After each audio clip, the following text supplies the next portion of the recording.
খুব সুন্দর সুর, তাই না তরুণ? কে তুমি? কি চাও আমার কাছে? তরুণ পিছন দিকে দুপা পিছিয়ে যেতে চাইল, কিন্তু পারল না। তার পুরো শরীরটা অবশ হয়ে আসছে। আমি তো কিছুই চাই না তরুণ, শুধু একটু আলো চাই।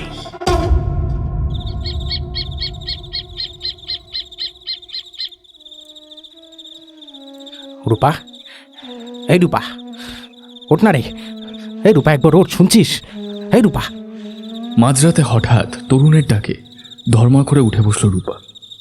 ঘুমের ঘোরে বিরক্ত সুরে বলল, ও কি হলোটা কি হঠাৎ? মাঝরাত গড়িয়ে গেছে, কাল সকালে আবার তোমার মাঠে যাওয়ার তাড়া আছে, এখন ডাকছো কেন? আরে চুপ চুপ, কথা বলিস না, কান পেতে শোন একবার। তরুণ এক দৃষ্টে জানলার বাইরে অন্ধকারের দিকে তাকিয়ে আছে। কি শুনবো? চারদিকে তো নিস্তব্ধতা, শুধু কালুটা ঘাড় গুঁজে ঘুমাচ্ছে। কুকুররা রাতে কাঁদলে নাকি অমঙ্গল হয়। তুমি কালকে একটু বকে দাও না গো, আমার খুব ভয় করছে। তুই কুকুরের ডাক শুনতে পাচ্ছিস আর ওই সুরটা পাচ্ছিস না? তরুণ এবার জানলার গড়ার দুটো শক্ত করে চেপে ধরল। তার চোখ মুখ কেমন যেন অস্বাভাবিক দেখাচ্ছে চাঁদের আলোয়। কিসের সুর? আমি তো কিছু শুনতে পাচ্ছি না তরুণ। তোমার কি মাথাটা খারাপ হলো নাকি? কাল সারাদিন রোদে রোদে ঘুরে মাঠে কাজ করেছো, তোমার শরীরটা বোধহয় ঠিক নেই। মাসি মাসি, বাঁশি বাজছে, বাঁশি বাজছে রে রূপা। ওই ওই ওই আমাদের বাড়ির পেছন দিকে, ওই পুরো বাঁশবাগানটার থেকে। কি অদ্ভুত সুর, কি অদ্ভুত সুর রে রূপা। মনে হচ্ছে বুকের ভেতরটা কেমন কেমন যেন কেমন যেন খামচে ধরছে, আমাকে যেন ডাকছে কেউ। আয় আয় আয়, এই করে ডাকছে আমাকে। রূপা এবার রীতিমতো ভয় পেয়ে তরুণের হাতটা চেপে ধরল। কি আজে বাজে বকছো তুমি? রাত 3টের সময় স্যাঁতস্যাঁতে বাঁশবাগানে কে বাঁশি বাজাতে যাবে? ওখানে তো সাপের আড্ডা। তুমি শুয়ে পড়ো তো লক্ষ্মীটি, আর কালুকেও চুপ করতে বলো। না না না না রূপা, তুই বুঝতে পারছিস না। সুরটা কি মিষ্টি দেখ। আমার মনে হচ্ছে আমি পাগল হয়ে যাবো, জানিস তো? আমার মনে হচ্ছে আমি পাগল হয়ে যাবো। তরুণ জানলার দিকে আবারও ঝুঁকে পড়ল। আমি একবার যাই, কি বল? হ্যাঁ, একবার গিয়ে দেখে আসি। হ্যাঁ, কি বাজায় এমন সুন্দর বাঁশি। আমার মনে হচ্ছে সুরটা না শুনলে আমার দমটা আটকে যাবে রে। আমি একবার যাই, আমি একবারটা যাই। খবরদার না, তুমি আর একটা পাও বাইরে ফেলবে না বলছি। আমার গা ছমছম করছে তরুণ, তুমি শুয়ে পড়ো না। আর এক বর্ণ কথা বললে আমি কিন্তু কাল সকালে বাপের বাড়ি চলে যাব। তরুণ আর কিচ্ছু বলল না, কিন্তু সারা রাত সে এক ফোঁটাও ঘুমল না। তার কান দুটো শুধু ওই জানলার বাইরে বাঁশবাগানের দিকেই পড়ে রইল। আর উঠোনের কোণে কালুটা সারা রাত টুকরে টুকরে কাঁদল। পরদিন সকালে গ্রামের মোড়ে হরিপদর চায়ের দোকানে বসেছিল তরুণ। চোখ দুটো জবা ফুলের মতো লাল। কিরে তরুণ, রাতে ঘুমোসনি নাকি? চোখ দুটো ওরকম জবা ফুলের মতো হয়ে আছে কেন? দাদু, আমাদের পেছনের ওই বাঁশ বাগানটায় রাতে খেয়ে যায় গো। চায়ের ভাঁড়টা পরাণ দাদুর হাত থেকে ছিটকে পড়ে গেল মাটিতে। গরম চায় পা পুড়ে গেলেও সেদিকে তার কোনো ভ্রুক্ষেপ নেই। দাদুর চোখের দৃষ্টিতে একটা গভীর আতঙ্ক ফুটে উঠল। কে কে কে বাঁশবাগানে? তুই তুই ওখানে কাউকে দেখেছিস নাকি তরুণ? হ্যাঁ? দোকানের মালিক হরিপদ চা ছাঁকতে ছাঁকতে বলল, কি যে বলেন দাদু, ওই জঙ্গলে দিনের বেলাতেই কেউ যায় না, আর রাতে ওখানে তো বিষধর সাপের উৎপাত আছে। ওই তরুণ নির্ঘাত স্বপ্ন দেখেছে, আমি বলছি শুনুন। স্বপ্ন নয় গো হরিপদ দা, স্বপ্ন নয়। আরে আমি স্পষ্ট শুনেছি। এত সুন্দর সুর আমি জীবনে কখনো শুনিনি গো। নিমাই খুঁড়ো এতক্ষণ চুপচাপ বিড়ি টানছিল, এবার সোজা হয়ে বসলেন। বললেন, সুর? কিসের সুর রে তরুণ? হ্যাঁ, তুই স্পষ্ট করে বলতো বাবা, কি শুনেছিস?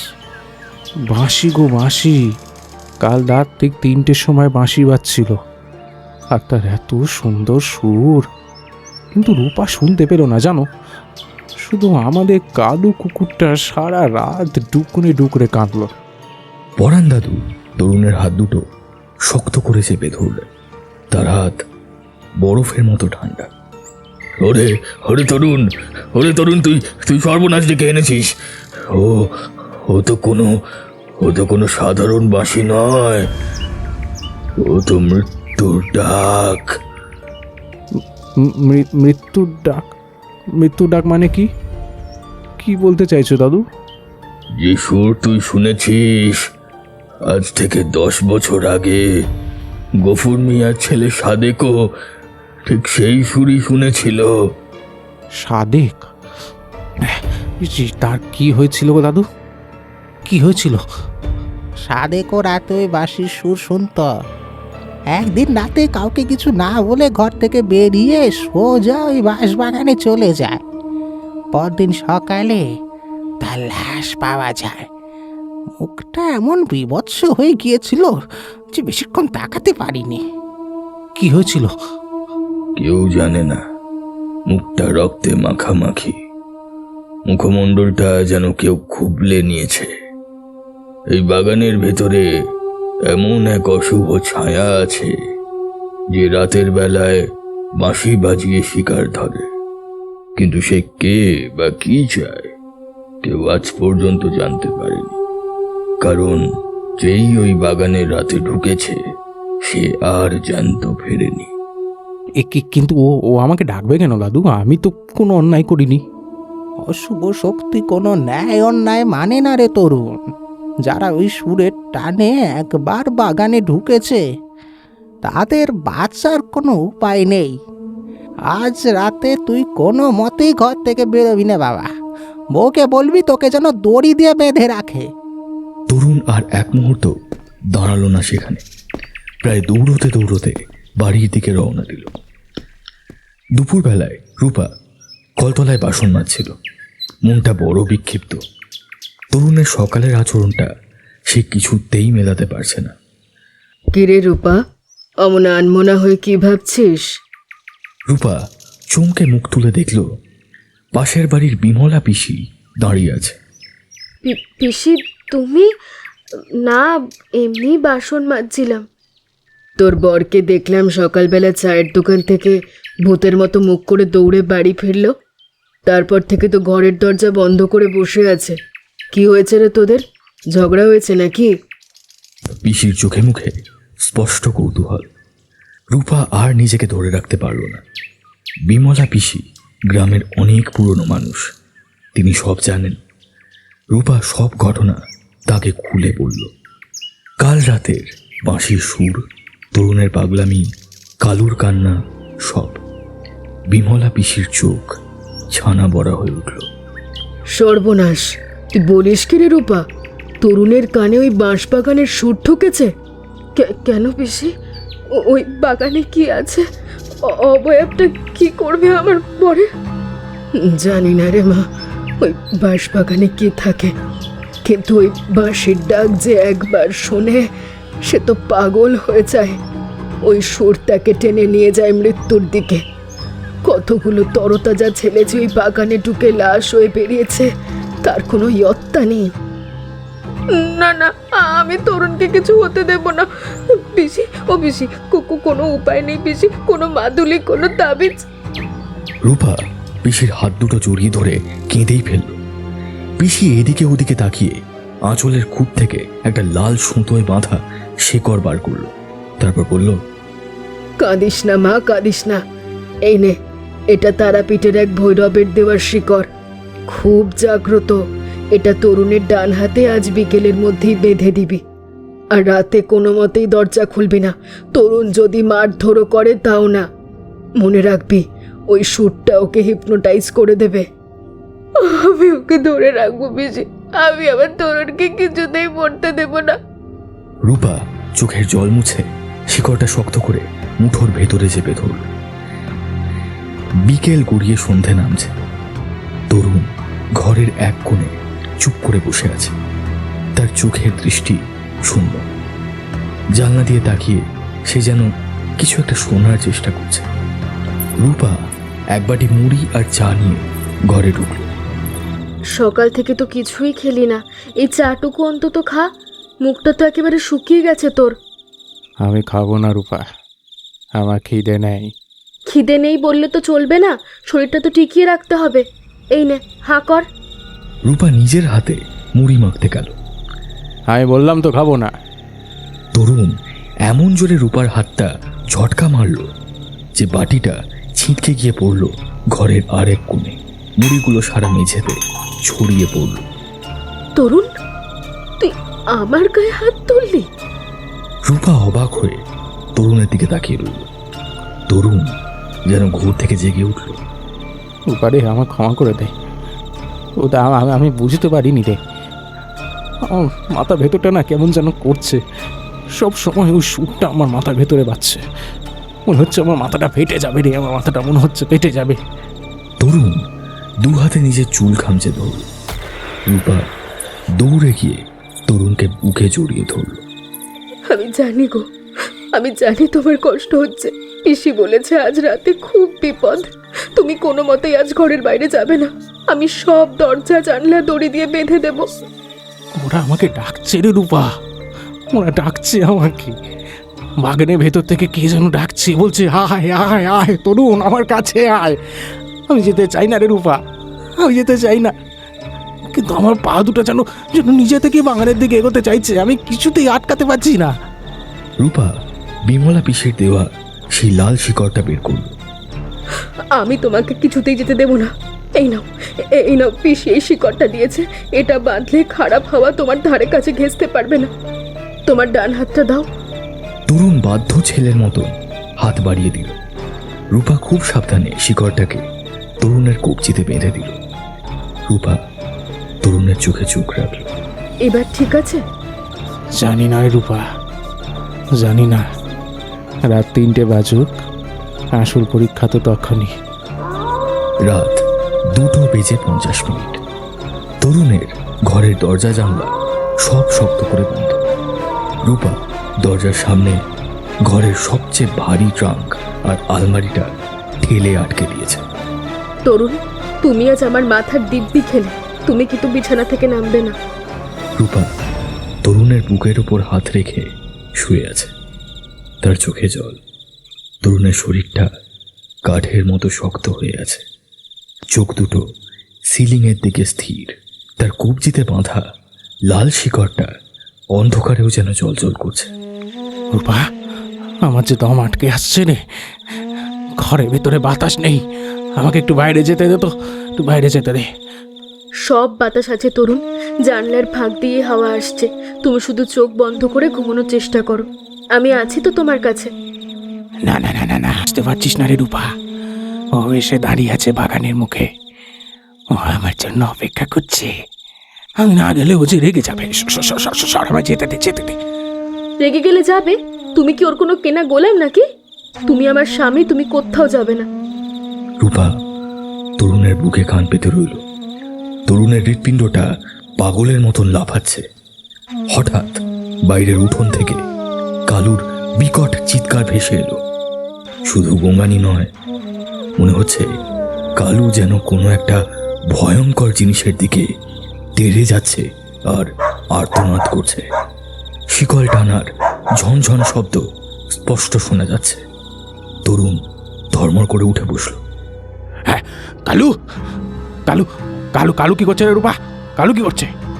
তুমি চুপ করে বসো তরুণ। কালুকে ওরকম ডাকতে দাও। কুকুরা তো রাতের বেলা এমনিই চেঁচায়। রূপা তরুণকে জোর করে শুইয়ে দেওয়ার চেষ্টা করল। ঠিক সেই মুহূর্তে শব্দটা শুরু হল। খুব চড়া কিন্তু ভীষণ মায়াবী একটা বাঁশির সুর। মোটা কাঠের দরজা, ইটের দেওয়াল সব ফুঁড়ে সোজা তরুণের কানের ভেতর ঢুকে যাচ্ছে। শুরু হয়েছে রে রূপা, শুরু হয়েছে। ওই ওই ওই ওই ওই আমাকে ডাকছে, আমাকে ডাকছে। ও বাজানো শুরু করে দিয়েছে রে রূপা, বাজানো শুরু করে দিয়েছে। তরুণ পাগলের মতো বিছানা ছেড়ে লাফিয়ে নাম। রূপা তরুণের হাত চেপে ধরল। তরুণ, তরুণ না, তুমি যাবে না। ওটা শয়তানের ডাক। তুমি পিসির মাদুলিটার কথা ভাবো। ছাড় রূপা, ছাড় ছাড় ছাড়, আমাকে যেতে দে, আমাকে যেতে দে। তুই বুঝতে পারছিস না সুরটা কত সুন্দর, দেখেছিস? মনে হচ্ছে যেন স্বর্গের অপসরী ডাকছে। আমার পুরো শরীরটা ওই বাঁশবাগানের দিকে টানছে। আমাকে ছাড়, আমাকে ছাড়। তরুণ, আমি তোমার পায়ে পড়ছি, আমাকে এভাবে ছেড়ে যেও না, আমি যে মরে যাবো গো। রূপা মেঝেতে লুটিয়ে পড়ে তরুণের পা দুটো জড়িয়ে ধরল। পাগলামি করিস না রূপা, পাগলামি করিস না। তরুণ এবার একরকম জোর করেই রূপাকে সরিয়ে দিল, কিন্তু দরজা তো বন্ধ, ট্রাঙ্ক আর আলমারি দিয়ে আটকানো। তরুণ এক অমানসিক শক্তিতে সেই পিল্লায় লোহার ট্রাঙ্কটা এক হাতে ঠেলে সরিয়ে দিল। আলমারিটাকেও এমন করে সরালো যেন ওগুলো কাগজের তৈরি। তরুণ, তরুণ, আমি তোমার পায়ে পড়ি, তুমি যেও না। রূপা কাঁদতে কাঁদতে তরুণের পা আবার চেপে ধরল। তরুণ নিচের দিকে তাকালো। তার চোখে তখন আর কোনো মায়া নেই, শুধু একটা আদিম শূন্যতা। আমাকে যেতে হবে, আমাকে যেতে হবে। ও আমাকে ডাকছে রে রূপা, আমাকে যেতে হবে। হঠাৎ একটা শব্দ হলো। তরুণের ডান হাতের কবজিতে বাঁধা লাল শিকড়টা হঠাৎ করে পুড়তে শুরু করলো। কোনো আগুন নেই, কিন্তু শিকড়টা কালো হয়ে পুড়ে ছাই হয়ে খসে পড়ে গেল মাটিতে। রূপা আর্তনাদ করে উঠল। না, পিসির মাদুলিও কাজ করলো না। তরুণ এক হ্যাঁচকায় দরজাটা খুলে ফেলল। বাইরে নীলচে চাঁদের আলো। কালু উঠোনের এক কোণে সিঁটিয়ে বসে থরথর করে কাঁপছে, আর এক দৃষ্টে বাঁশবাগানের দিকে তাকিয়ে একটানা ঘেউ ঘেউ করে চলেছে। কুকুরটার গলা দিয়ে রক্ত পড়ছে। সে শিকড় ছিঁড়তে গিয়ে নিজের গলা নিজেই ক্ষতবিক্ষত করে ফেলেছে। আমি আসছি, আমি আসছি, আমি আসছি, আমি আসছি। তরুণ মন্ত্রমুগ্ধের মতো উঠোন পেরিয়ে বাঁশবাগানের দিকে এগোতে লাগলো। পেছন থেকে রূপার গগনভেদী কান্না তাকে এক মুহূর্তের জন্যেও আটকাতে পারল না। তরুণ, ফিরে এসো।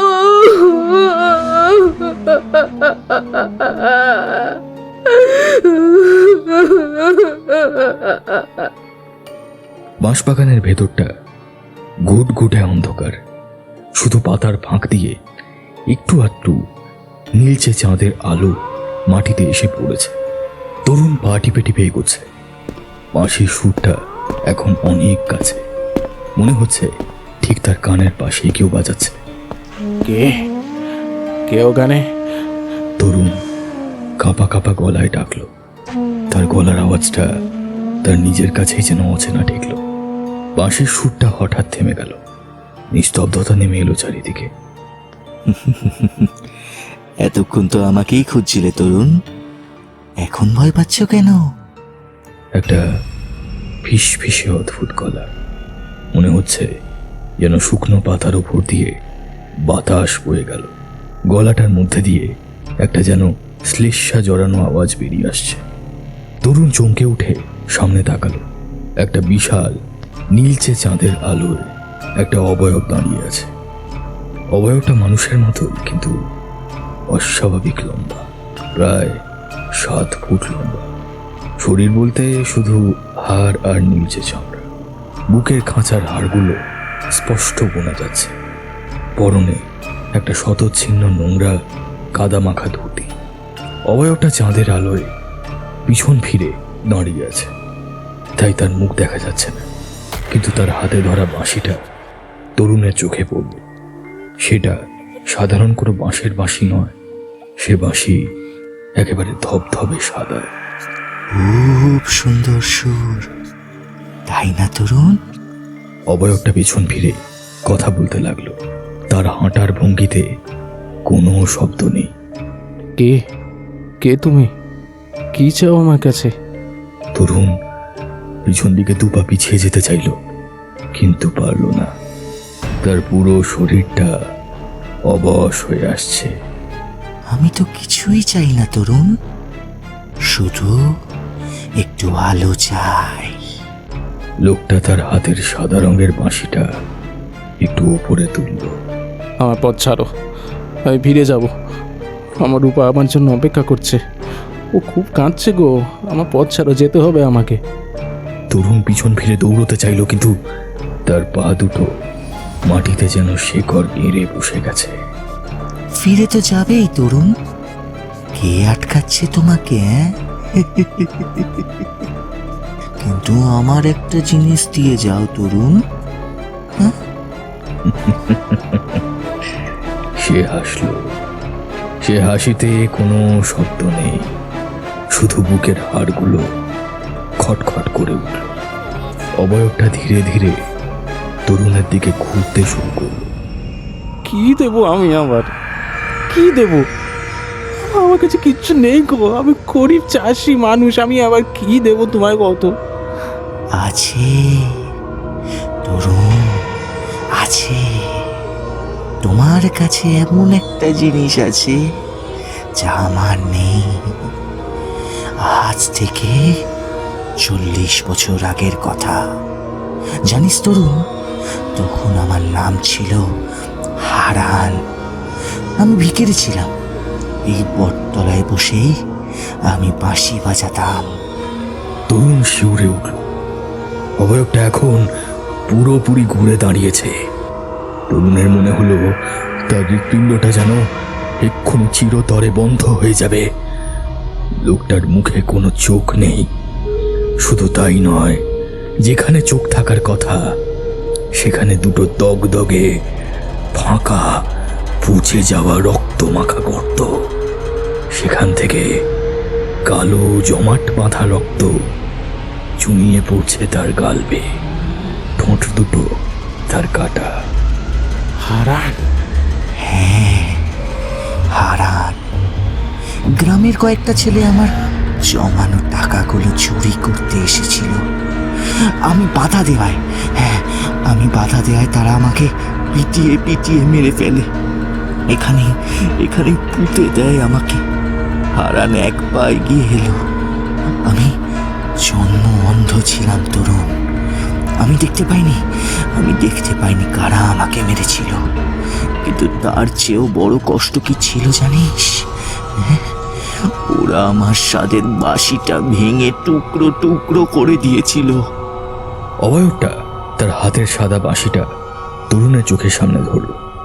তাই আমি নিজে কবর থেকে উঠে নিজের বুকের পঁজরের একটা হাড় ভেঙে এই বাঁশিটা বানিয়েছি। কেমন হয়েছে রে তরুণ? হ্যাঁ, এই দেখ। তরুণের বমি পেয়ে গেল। সে বুঝতে পারলো ওটা একটা মানুষের বুকের হাড়। অবয়বটা একেবারে তরুণের মুখের সামনে এসে দাঁড়ালো। ও শরীর থেকে একটা তীব্র পচা মাংসের গন্ধ বেরোচ্ছে। আমি তো কিছুই দেখতে পাই না তরুণ। এই সুন্দর পৃথিবীটা আমার কাছে শুধু অন্ধকার। কিন্তু আমি জানি আমি গন্ধ পেয়েছি। তোমার চোখ দুটো বড্ড সুন্দর। হ্যাঁ, অনেক আলো ওই চোখে।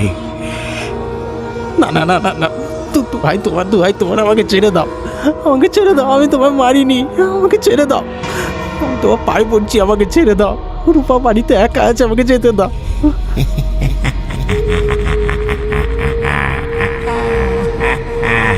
হারানের অবয়বটা তার দীর্ঘকায় হাড়গিলে হাত দুটো তুলল। দাও, লক্ষ্মী ছেলের মতন আমায় দিয়ে দাও। তোমার চোখ দুটো আমাকে দিয়ে দাও। আমি কথা দিচ্ছি, ব্যথা লাগবে না।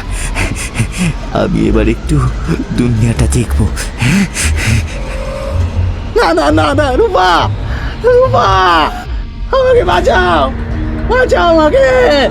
তরুণ তার জীবনের শেষ চিৎকারটা করে উঠল। হারানের হাত হঠাৎ বিদ্যুতের বেগে তরুণের মুখের দিকে ধেয়ে এল। ওর লম্বা ধারালো কাদা আর রক্তমাখা নখওয়ালা আঙুলগুলো সোজা তরুণের চোখের ভেতরে ঢুকে গেল। খচ করে একটা ভয়ঙ্কর শব্দ হলো।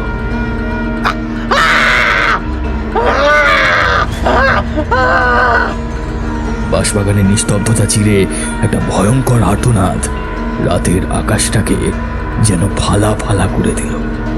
উঠোনে বাঁধা কালু একটা চরম আর্তনাদ করে মাটিতে লুকিয়ে পড়ল। তার মুখ থেকে গ্যাজেলা বেরোতে শুরু করল।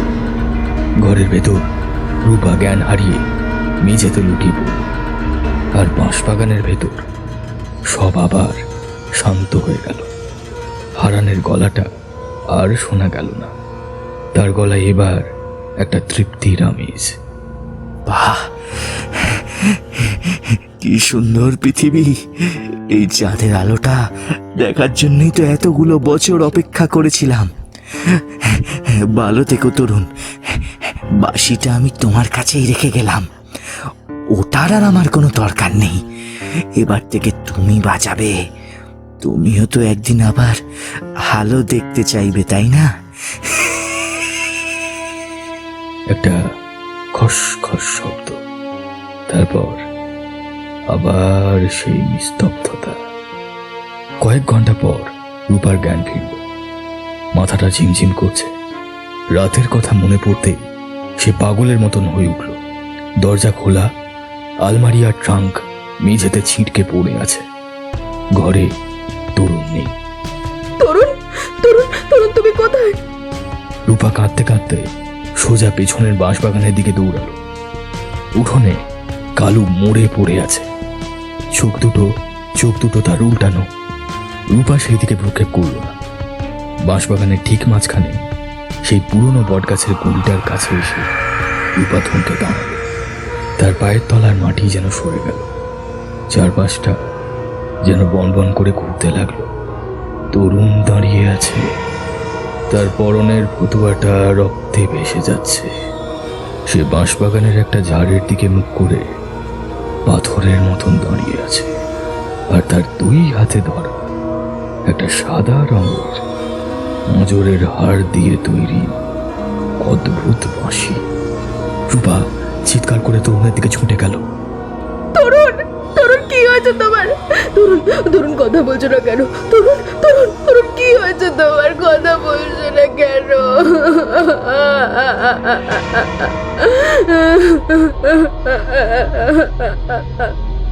রূপা তরুণের কাঁধে হাত রাখতে তরুণ ধীরে ধীরে রূপার দিকে ঘুরল।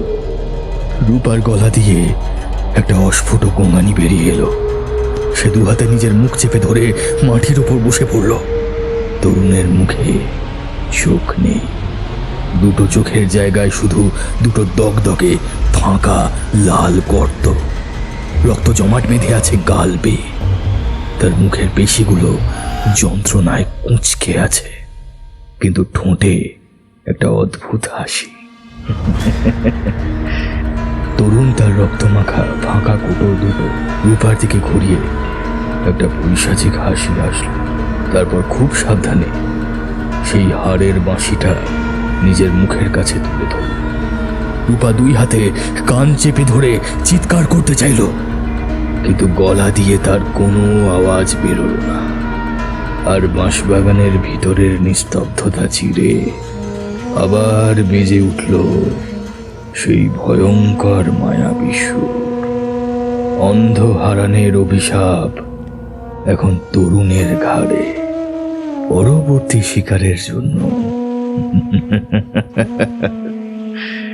হাড়ের বাঁশির অপেক্ষা শুরু হলো।